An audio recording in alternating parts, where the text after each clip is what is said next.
ପିଲାମାନେ ଆଜି ବର୍ଣ୍ଣମାଳାର ଦ୍ୱିତୀୟ ଭାଗ ଶିଖିବା।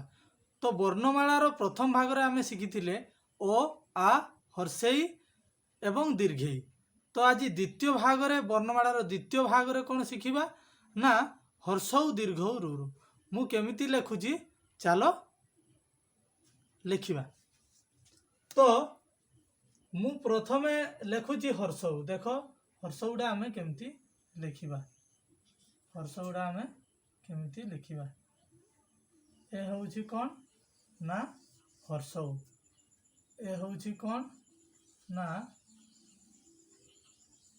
ଦୀର୍ଘଉ। ଏ ହେଉଛି କ'ଣ ନା ରୁ। ତାପରେ ହେଉଛି କ'ଣ ନା ରୁ। ତାହେଲେ ହର୍ଷଉ ଦୀର୍ଘଉ ରୁ ରୁ। ଏ ହେଉଛି ହର୍ଷଉ, ଏ ହେଉଛି ଦୀର୍ଘଉ, ଏ ହେଉଛି ରୁ, ଏ ହେଉଛି ରୁ।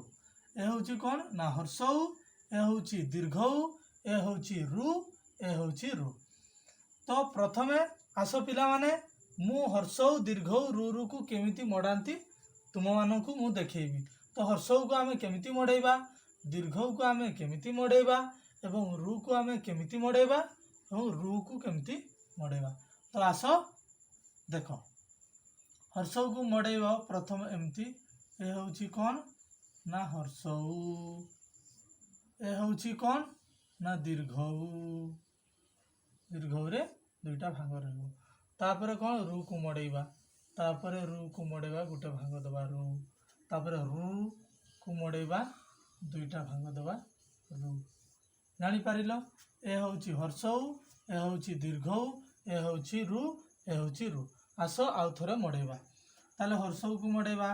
ଏ ହେଲା ହର୍ଷଉ, ତାପରେ ଦୀର୍ଘଉ, ତାପରେ କ'ଣ ନା ଦୀର୍ଘଉ, ତାପରେ କ'ଣ ନା ରୁ, ତାପରେ ଏଠି ହେଲା ରୁ। ଦୁଇଟା ଭାଗ ଦେବା।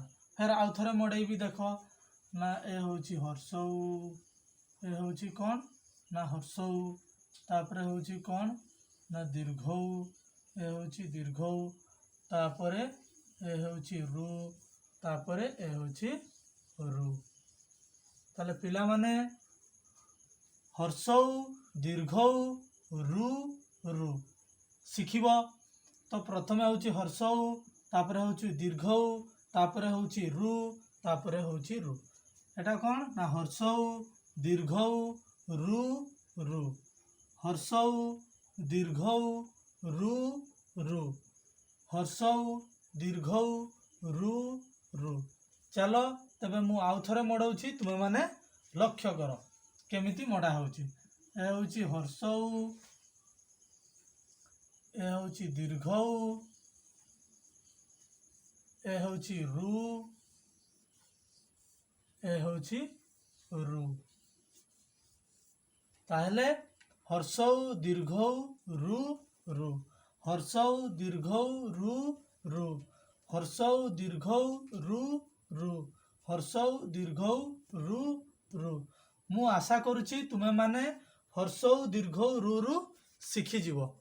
ତେଣୁ ଆମର ଯଦି ଏ ଭିଡ଼ିଓଟି ତୁମମାନଙ୍କୁ ଭଲ ଲାଗେ ତ ଚ୍ୟାନେଲଟିକୁ ପ୍ରଥମେ ସବସ୍କ୍ରାଇବ୍ କରିବ, ଲାଇକ୍ କରିବ, କମେଣ୍ଟ କରିବ ଏବଂ ସେୟାର କରିବ।